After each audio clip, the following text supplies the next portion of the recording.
તડકેશ્વરમાં પાણીની ટાંકી ધરાશાયી થવાની ઘટનામાં ભ્રષ્ટાચારના પાપે લોકોના જીવ જોખમાયા હોવાનો સનસનીખેજ ખુલાસો થયો છે।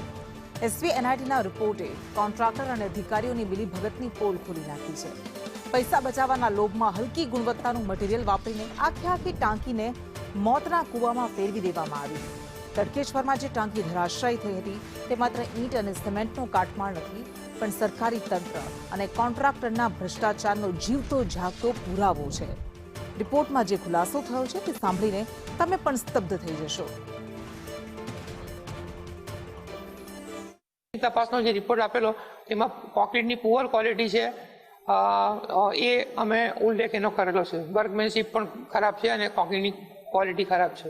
કોન્ક્રીટની ક્વોલિટી ખરાબ હતી એટલે આ તો ડ્યુરેબિલિટી કહેવાય ને અમારી ભાષામાં, કે એનું કંઈ આયુષ્ય કેવી રીતે, તો ખરાબ કન્ડિશનમાં હતી એટલે તરત જ ડિટોરેટ થઈ જાય, બહુ લાંબો ટાઈમ નહીં ટકે ને ટાંકી।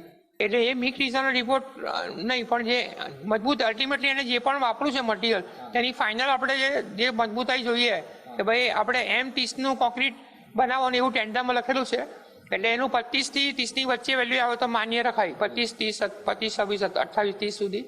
પરંતુ અમને લોકોને મળી 8 અને 18 6 સેમ્પલ જે લીધેલા એ બધા જ રિપોર્ટ બધા જ ફેલ ગયા છે।